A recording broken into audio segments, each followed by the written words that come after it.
Hello, hello, hello. I am Tracy Otsuka, your host. Welcome back to ADHD for Smartass Women. My mission to show you who you are and inspire you to be it.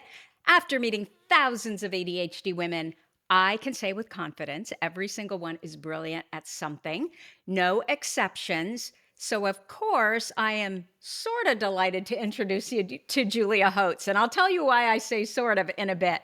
But let me introduce her first. Julia Hotz is a journalist on a mission to change the way we think about health and healing. She is the award winning author of The Connection Cure, the first book to dive into the science and stories behind social prescribing. This is a healthcare movement that focuses on connection, not just medication. From walking groups to community art classes, Julia explores how real human interaction can be one of the most powerful tools for well being.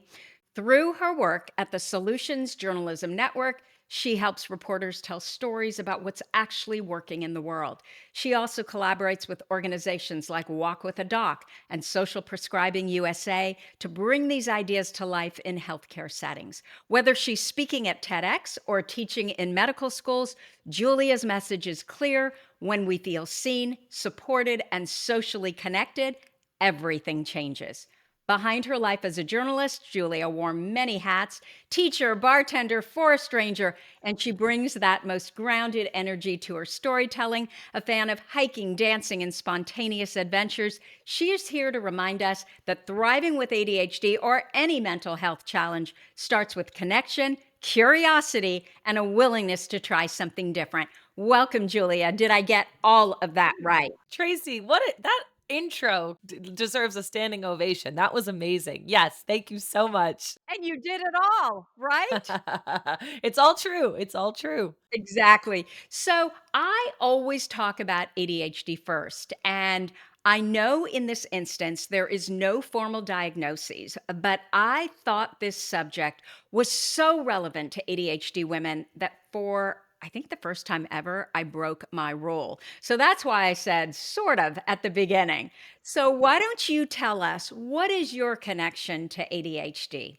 Absolutely. And I'm so grateful you did because I think that your whole philosophy and the whole philosophy behind social prescribing, shifting from what's the matter with a person to what matters to them. We Yes. are so aligned in this. And it's such an honor to speak to your listeners, even though it's true. I've never received a formal ADHD diagnosis. That said, when I was going around the world, reading the research, consulting the DSM, talking to people diagnosed with ADHD, that was when I saw myself in so many of the symptoms. As we all know, and I think is part of the reason for your work, ADHD tends to have sort of a cultural picture. We tend to think of it as being associated with boys in school, right? Young boys. Now, one of my best friends happens to have been diagnosed with ADHD. She's a high achieving woman, and she helped me understand the way that some of her symptoms appear in myself as well, whether it's being extremely distracted or forgetful or having a hard time staying on one task, whether it's like 10,000 tabs open or leaving a plate out for a couple of days. I definitely feel that I could go into a doctor's office and, receive a diagnosis. That said, what I think is so interesting about the way my own mindset have shifted during writing this book is what's almost as interesting as the diagnosis is sort of the opposite. When do you feel your symptoms the least? To me, with my own struggles with attention, I could talk about what's worked for me in terms of a social prescription, but that is why I'm here to share that there is a healthcare movement very much corresponding to everything you talk about. Yeah, absolutely. And, when you tell me that you were a teacher, a bartender, a forest ranger, and then you've done all of this research, I am really curious. What is your educational background? Yeah. Because you're talking in medical schools. It's true. Well, that's exactly it. And as you say, I've never received a medical education, but I do speak in medical schools but I've studied sociology and I've been a science journalist for almost 10 years.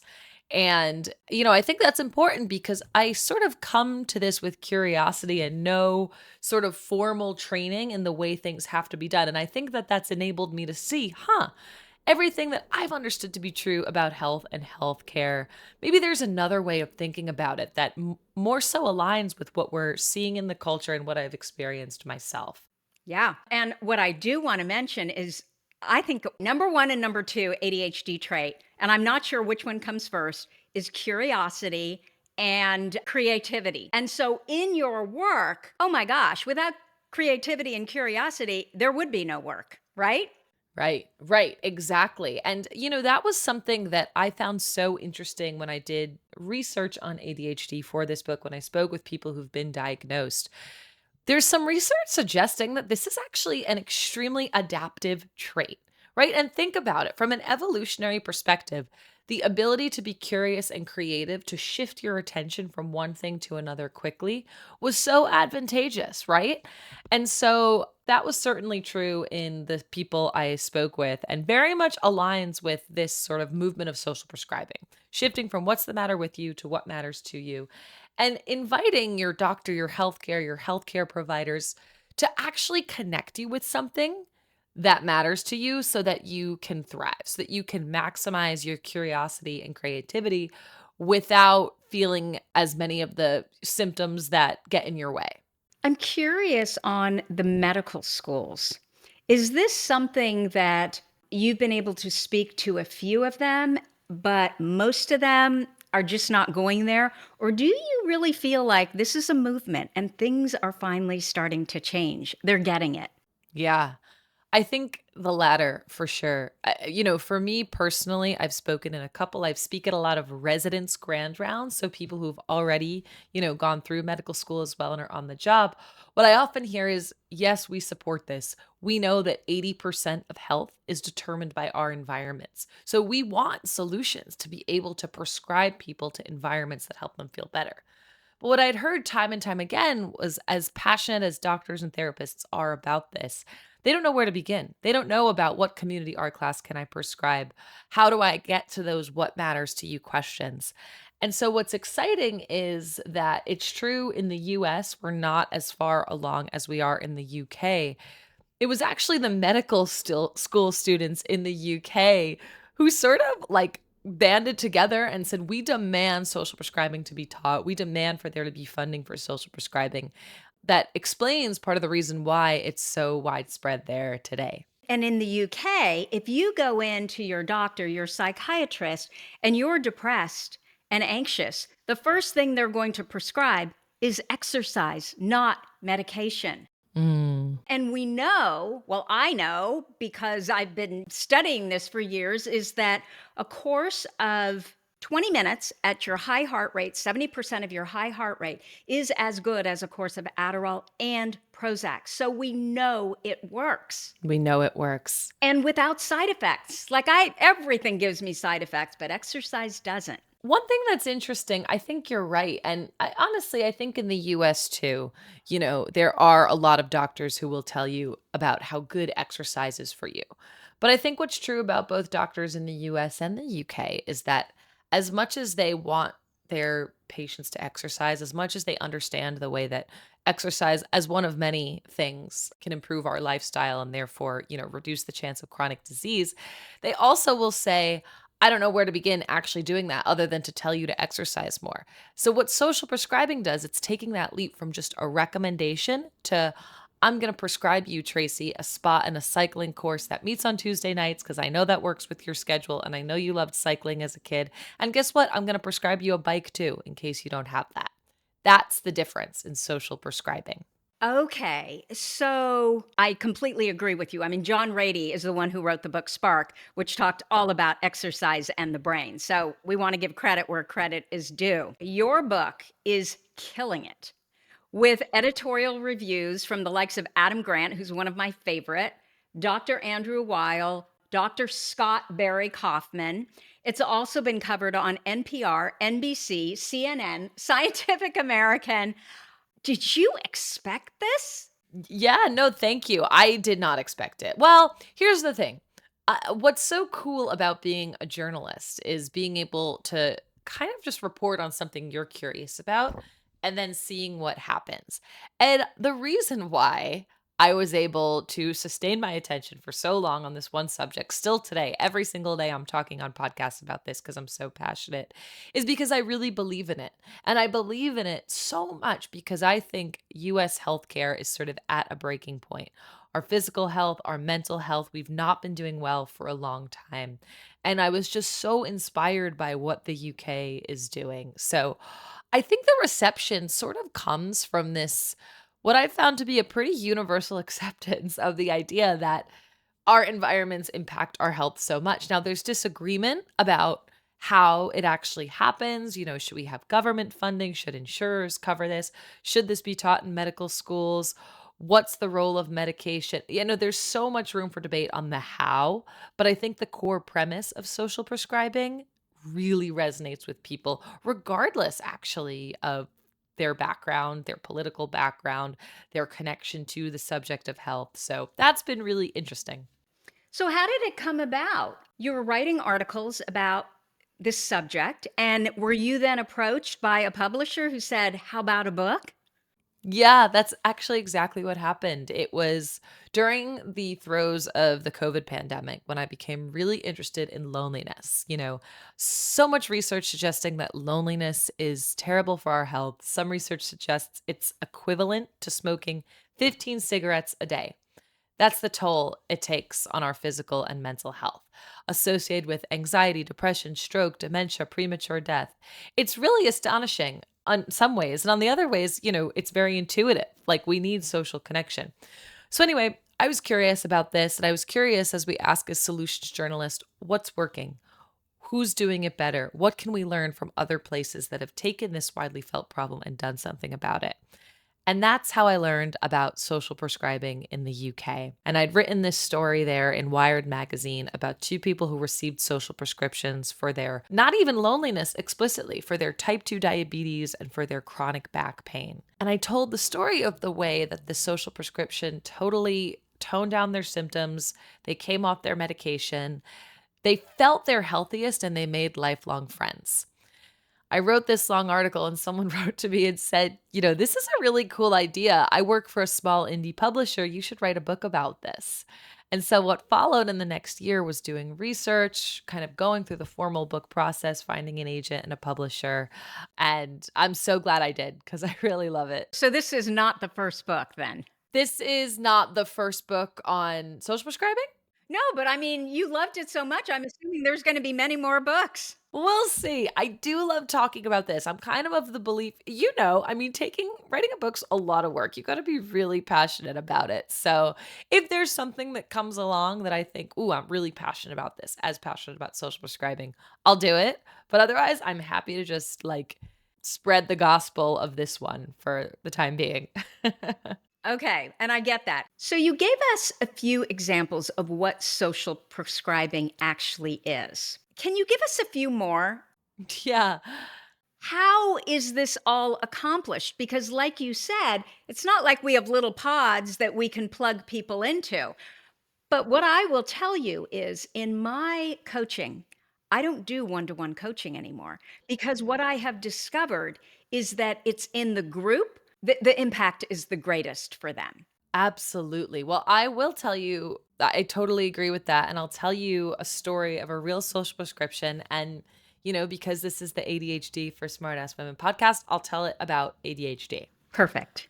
So in the UK, I met this incredible guy named Dave. Dave is in his 30s. He's super charismatic. He's really funny. And it also happened that Dave had been at one point struggling with alcohol addiction. Tried for 4 times to get off. Nothing was working. Eventually, long story, Dave hits rock bottom and has moved back in with his mom and is trying to get clean. Now, during that time, and Dave had been receiving therapy, Dave had been on medication. And this is not to say, by the way, that those things are bad. They just don't work for everybody all the time. And that was true for Dave. He'd been receiving therapy, medication, nothing was working. He also, in this time, gets diagnosed with ADHD. It turns out, and we've seen, some research on this, the relationship between ADHD and addiction. But the point here is that By virtue of being at home, Dave starts going on walks and becomes really curious about the river near his house and sees these people fishing. Now, Dave, who again has this incredible curiosity, as you said, this is kind of a hallmark trait. He goes home and he goes on YouTube and he starts researching how to get good at fishing. What kind of equipment do I need? How do I do this? And he, at first, prescribes himself time fishing every single day. He gets really good. He says, in his own words, this became his new stimulant. The idea of the thrill of catching a fish, the idea of being able to train yourself to be patient and focus. This not only helped Dave ultimately become sober, but it also helped with his ADHD. Now, fast forward a couple of years, Dave tells his story. He starts inviting more people to join him on the river. He eventually gets funding from the UK National Health System to be able to offer this on prescription to people. And the story I tell in the book is about a man named Nick, who's also in his 30s, who's also diagnosed with ADHD, social anxiety, really felt like he was bored all the time. He, was sick of looking at the same four walls all the day, but nothing excited him until he too, like Dave, became interested in the river, gets prescribed a spot in Dave's fishing course. And sure enough, he says, the men on the river and me, we've become like a family. I've learned how to be patient. I've learned how to focus. I've met people who are 40 years older than me, and I've met people, 10 years younger than me. And there are women too, by the way. I know these are two examples of men, but this follows a lot of research showing that time in nature does wonders for our attention.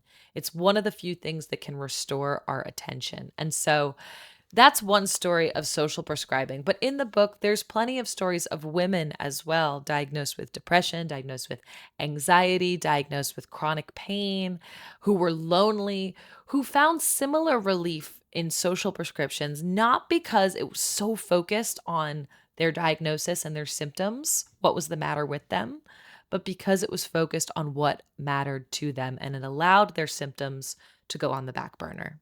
Yeah, it's like with Dave, right? Our best purposes give meaning to our past. And so then if he can turn around and help others not go through what he went through, or at a minimum, make it a lot easier, help them see how he, saw his way out, that's purpose. And I especially believe for the ADHD brain, we're so mission driven. We can't just do the 9 to 5, clock in, clock out, do stuff because people tell us we should do it. We need to do things that really matter to us and mean something to other people as well. So it makes all the sense in the world. And so what you were just explaining, was that the attention restoration theory? Oh, that's right, Tracy. You got it. This was fascinating to me. So, the attention restoration theory refers to these psychologists in the 80s who noticed the way that, particularly in the 1980s, our environments became really distracting. There were all these new technologies, there were all these things. I'm sure they have things to say now, but they coined a term back in that time called directed attention fatigue, the symptoms of which resemble ADHD symptoms, feeling really easily distracted, feeling forgetful, feeling like you're just constantly burnt out and overwhelmed by all the stimulating things around you. So they looked at directed attention fatigue and then they asked the question, how do you restore this attention? What's the opposite of this? They came up with this theory of attention restoration, suggesting that natural environments uniquely restore our attention. Nature is one of the few things that can capture our attention without taxing it. And first of all, why is that? Well, they hypothesized that because, again, going back to evolutionary times, it was so beneficial for us to be able to pay attention to nature, to see where the birds are, to come back to Dave and the fishing, to understand the river and how to fish. I mean, you needed to be able to pay attention to nature to survive. And so they suggested that we as human beings evolved with this unique capacity to pay attention to nature and not only pay attention to it, but have it restore us. This is why subsequent research has shown that people who spend even just 20 minutes in nature experience attention benefits on par with taking Ritalin. We see that time in nature is linked with less activity in our subgenual prefrontal cortex, which is the part of the brain associated with rumination. So, coming back to you with no side effects, virtually no side effects to being in nature, and particularly with diagnoses and disorders and symptoms related to attention, nature is incredibly powerful.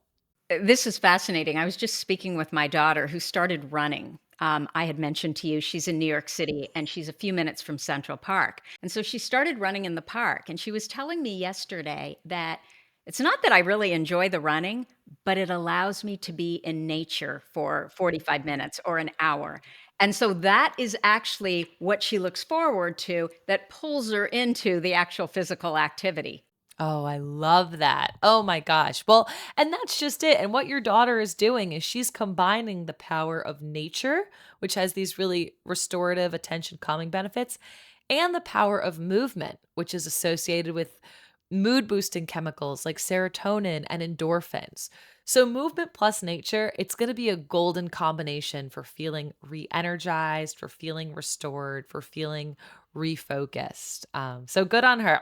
We used to make fun of her all the time because she was so slow. We would call her Turtle Taya, which is a terrible thing to do, like joking around. And the last time we were in Manhattan, we're in the park, and my husband and I are walking, and she's running, and we're like, "Oh my god, where did she go?" I mean, we didn't even recognize she was fast, she looked and acted like a runner, and it's surprising she's in law school. It's surprising what it's done to her brain, as far as she used to be kind of, I'd say, high strung. She has ADHD as well, really kind of hyperactive, especially with her brain.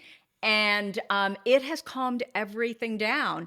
And not only has it calmed her down, emotionally, and I think also physically, it is also, she also has a lot better grades ever since she started running. And so it's exactly what you're saying. It's like a course of Adderall and probably something like Prozac, for serotonin and dopamine. Absolutely. So you talk a lot, Julia, about the power of connection. Can you explain to us why ADHD brains are particularly sensitive to loneliness or disconnection?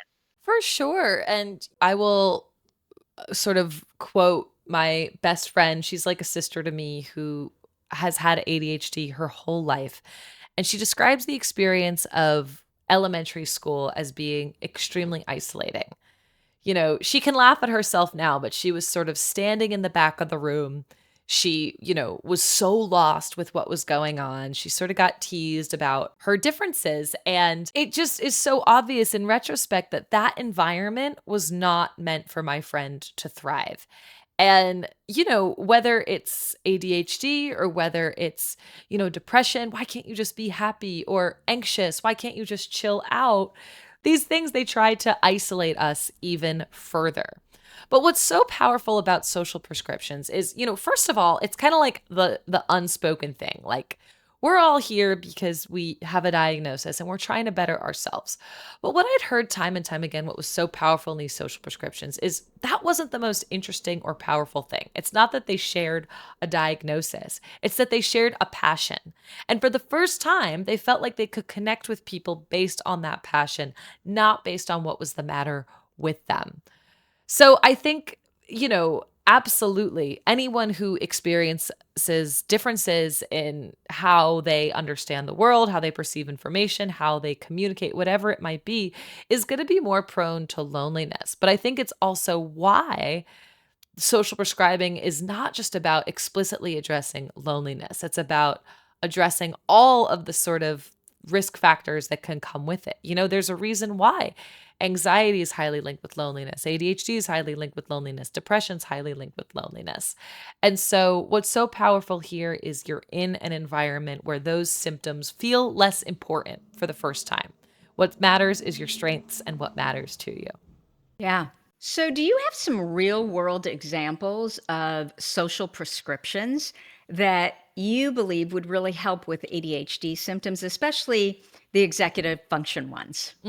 For sure. Well, there was the fishing example I told with Dave, but I'll share the one that worked for me, which is a bird watching prescription.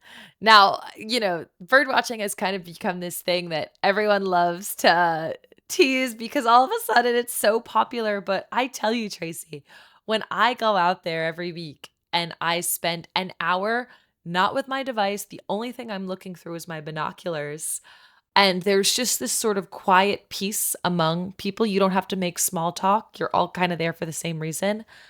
I come away feeling peak focus, peak energized, peak reconnected to myself in a way. Can I ask you about the bird though? So do you actually go, are you part of a group or do you just go out on your own? Like how did you know how to do this? Cuz that's not with other people, that's just you, right? So this was with other people. This is a group, a formal group in my Brooklyn community that meets once a week. Now they think they meet 3 times a week. It's so funny. It started out just as a group of like 5 people, enthusiasts. Now there's 100 people in the group.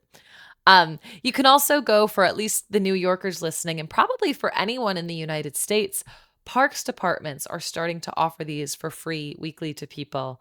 That's actually the original one I went to was through the Parks department, and they give you the gear. They come with an instructor.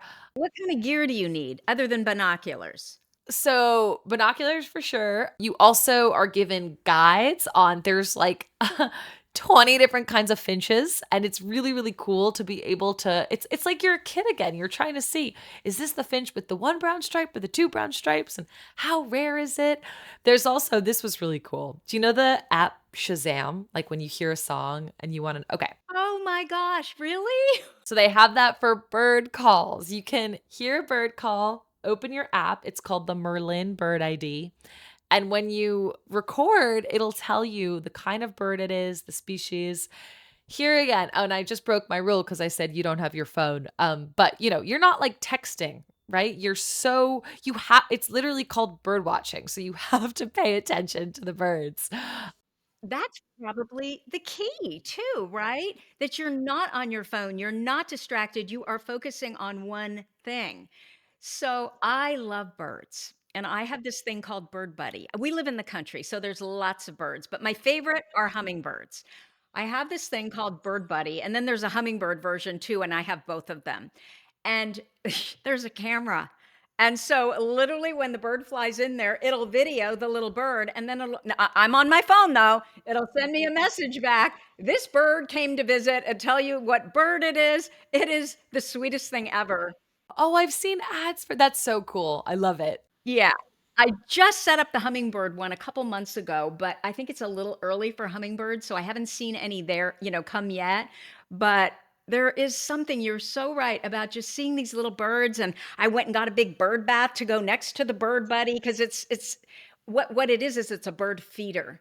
And so you put in the seeds at the bottom, but then there's a little camera, and when the birds are eating, it'll take the video. I love that. What a great idea. I know, I do too. We were talking about some ways to regulate our executive functions that might include connection. Absolutely. One more quick thing I'll say about the bird watching, because I think this is really interesting for your listeners. The person who started this group, here again, sort of like with the Dave example, it's often people with the lived experience helping with other people. He used to work for, I won't say which, but a tech company that is notorious for the way that it is totally destroying our ability to pay attention. And he turned to bird watching as being the only thing that he felt like could just A, restore his own attention, but B, sort of give back. There's such a market for things that are trying to capture our attention. He said he says bird watching is punk. It's kind of like the thing that we can all do that helps us get our attention back. I had no idea, Julia, that bird watching is a thing now. I think it's like knitting and crafts and, all these younger people. I think the average age I read of knitters is like 35. I'm like, "What?"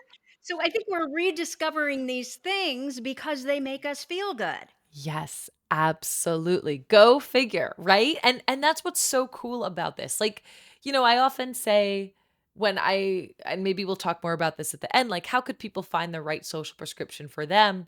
But I was just going to say quickly that a lot of it we already know. It's just coming back to the things we loved to do when we were children. So that's a little bit about bird watching. Now, another one that I love that I think really speaks to the connection element is a story I tell in the book about a woman named Heather. Heather is 25 years old. She works 4 jobs. She is the caretaker for her parents and her grandparents. She feels like she has demands on her attention all the time.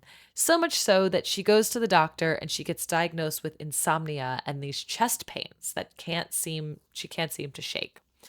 Now, that doctor ultimately says, what matters to you? And Heather's one thing is that she loves to be outside. But she also, Heather, by virtue of working all these jobs, she doesn't have a lot of friends. So the doctor says, I'm going to prescribe you a spot in this group. It's called Come Alive Outside. They meet once a week. They meet outside, obviously, always. And every week they're doing a new activity. Sometimes it's hiking. Sometimes it's writing poetry in nature. Sometimes it's raking leaves and doing some kind of service. So Heather, says, okay, well, what do I have to lose, really? I love being outside. But at first, she said what I think most people think is a barrier of social prescription. I don't have time for that. Mm-hmm. The difference here was that her doctor prescribed it as medication for her symptoms. Was this here in the United States? This was here in the United States. This was in Rutland, Vermont. It's an incredible organization. Buy-in from the Rutland Community Health Organization, buy-in from this local nonprofit. Anyway, what happens to Heather at the end of these 10 weeks of Come Alive Outside courses? She makes the first best friend she's made in years. Her and that best friend, they go on a vacation together that summer. Heather hasn't had a vacation in years. And now, even though this course is done, she goes back and she volunteers with them because she's totally reframed her understanding that this is not just a nice to have. This is genuinely medicinal for her. It helped tone down her the symptoms of her chest pain and insomnia. And though she'll say she's not completely cured and she still does have this really attention demanding environment, all these jobs, all these people who, she takes care of. This is one thing that she can do to help her feel better. Yeah. She's taking care of herself Exactly. instead of everyone else, which I think is a big issue with women, right? And then all kinds of medical problems. Go figure. If you're only focused on what's working and what's helping them, and you're completely depleted. So it makes perfect sense to me. It totally does. It's what I think is so powerful about the nature prescriptions, especially, is that people who say they don't have more time, this gives people the feeling that they have more time. It's this classic thing of put your own seatbelt on first before you help anyone else, because you can't help anyone else until you're safe. Totally. Totally. Okay. So in your book, you mentioned these 2 things, which sound a little weird, but I want to know what they are more. I actually want our audience to hear what they are. Forest bathing and bibliotherapy. Oh my gosh. How can practices like these help ADHD brains feel more connected and more calm? Okay, well, let's close out the nature one. I'll start with forest bathing because I think you're going to absolutely love this. And the origin story of this, which was that in the 1970s and 1980s, in Japan, they were going through a total economic revolution. They went from, up to having the second highest GDP in the world. They had this whole new economy. People were moving out of the countryside into the cities. And it was called the Japanese economic miracle because in some ways there was so much growth and productivity and success, right? Now, on the other side of that, if you asked a doctor during that time what was happening, they would tell you that they were seeing increasing rates of cardiac issues, increasing rates of stress and mental health issues, really tragically, an epidemic of suicide from overwork, right? So it became really clear that Japan had a problem with overwork because it was taking a toll on people's health. So the government decided to invest in a campaign. And it was kind of a little bit double, there were 2 goals here. One was the campaign was basically called Shinrin-yoku, and it was to get people back into the forest and encourage them to bathe in the forest with all 5 senses. This had been based on some preliminary research that, nature is good for us, but also was a way to get people back to the countrysides, which were starting to become sort of economically depressed. 10 years later, this incredible epidemiologist, Dr. Ching Li, comes along and starts to really study what's happening to people when they do forest bathing. And so they took the most stressed out business workers and they measured before and after forest bathing their urinary samples, their blood samples, their blood pressure, all this. What did they find? After you go forest bathing, which is engaging in the forest with all five senses, people's heart rate increased. Sorry, people's heart rate decreased. People's blood pressure decreased. People produced less of the stress hormone cortisol. People had an increase in the production of the natural killer cell protein, which is associated with cancer fighting properties. People self reported feeling more calm, less depressed, less anxious. And sure enough, today there are lots of doctors in Japan who are formally prescribing Shinrin Yoku and now all over the world. Like, I'm sure you'll have some listeners who will say they've heard of forest bathing. There's a whole literature around how this is so, so good for sort of regulating our nervous systems and restoring us. Well, I'm half Japanese and a half German, which is interesting, right? And you think of Germans as, just really tough and, they keep going and, it's all about, it's character and moral, they're just they can be in the box a little bit. Oh my God, my German relatives, if they hear this, right? However, do you know what Germans do a lot of is they go to the forest. They go on these vacations to these bathhouses. And I mean, the Japanese now too, as well. But that is one thing that I remember. We had an exchange student that lived with us when he was 15. This was decades ago, and my son is now named after him. And we see each other pretty regularly, and they are always going into nature, not only to these bathhouses, but there's at least one or two trips every year to go up to the Alps to go skiing. So they really are connected to nature in a way that I don't always see here in the United States. I'm sure there are people, but when I think about my friends, not so much. Yeah. Oh my gosh. Well, absolutely. That's so interesting too. Like Germany and Japan, some of the most historically, economically successful nations. Well, and Tiger Mom and Tiger Dad, right? That kind of. Totally. They're the ones realizing, hey, if we work hard, we have to play hard too, or we have to play not hard. We have to, give ourselves time to recover so that we can come back and work harder. So that's a bit about forest bathing. Another one I love to talk about is bibliotherapy. Now, this is situated in a story I tell in the book about a man named Jonas who had severe social anxiety, agoraphobia, but also what mattered to him? Well, he was really curious about history and books. And he describes as a kid when he would get bullied a lot, the way that he always turned to books to help him feel better. So Jonas ultimately gets prescribed something called culture vitamins. This is in Denmark, by the way, and it was supported by their government, of course, right? And Jonas, in the course of his 10 weeks of culture vitamins, he ends up taking singing lessons. He ends up doing museum visits. He ends up going to the orchestra. But his absolute favorite culture vitamin as part of this social prescription were the library read alouds. So he would come with, the fellow people in his culture vitamin group. They would pick a text each week to read and and they would discuss it. They would, just like you would sort of in school for somebody who's really passionate about literature, they loved this. And Jonas loved it too. And, if you look at the research on why is that? What is it about reading that helps us, with our anxiety in particular? It has to do with the way that books and stories give us perspective, right? They help us understand that our suffering, our anxiety, our feeling like this is the end of the world, people have been there before. And if I could read a story and understand how it resolves for someone else, maybe I could feel better about myself. That, in addition to the way that just like good art, good storytelling helps us escape, right? It helps us leave our little trivial real world problems behind and get into this fantasy world. That's why the discipline of art therapy has been around for so long, right? There's a science to the way that art can help people sort of reevaluate what they've gone through. And the data on bibliotherapy is amazing, particularly for kids with anxiety. It's just why reading a book to kids before bedtime, if they're struggling with sleeping through the night, being on their own, reading a book has been shown to be one of the best things you can do because of all these reasons. Well, and doesn't it make so much sense, Julia? We're anxious when we're constantly thinking about ourself and focusing on ourself.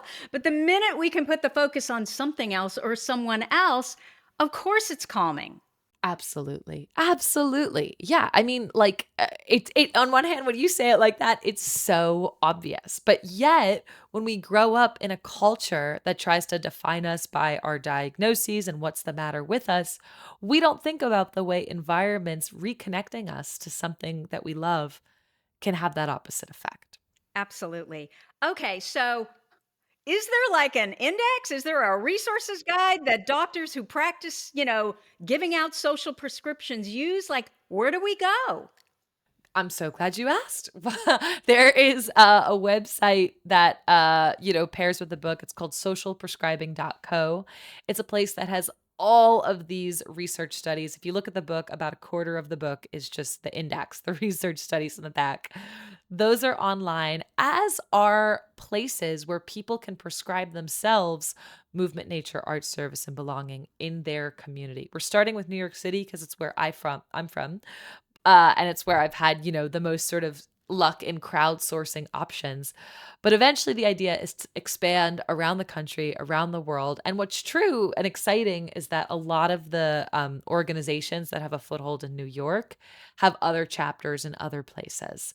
So I encourage people to check that out. There's also soon going to be a one pager that you can give to your doctor or your therapist that they can, follow up with on how to do social prescribing. There's a great group, Social Prescribing USA, that is working to sort of channel the movement of health professionals to get this to become mainstream in healthcare by 2035.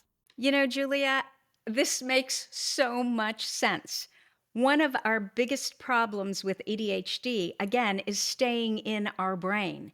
And so I'm always talking about get into action, go do something different. And that is you're not going to change anything if you keep doing the same thing you've always done, right? Exactly. And all it takes is one other person that, oh my God, they get you. And literally your life has changed overnight.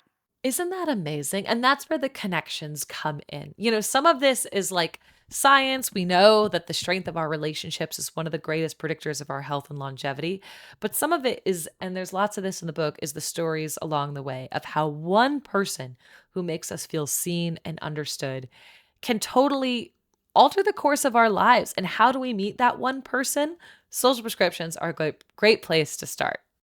This is fantastic. I think we're gonna have to have you back. I still have so many more questions. So, where they should go is socialprescribing.co. Is that the organization that has all of these in one place? This is the website that pairs with my book. I'd say the organization, if you're like, I, work in healthcare and I really want to get involved, go to socialprescribingusa.com. They're the ones who are really trying to channel this energy, show people where across the country are people doing this, get research. Either one of those, though, you'll be in good hands. Okay, so Julia, tell us what you're working on that you want us to flock to. Where can people find you? Obviously, they need to buy this book.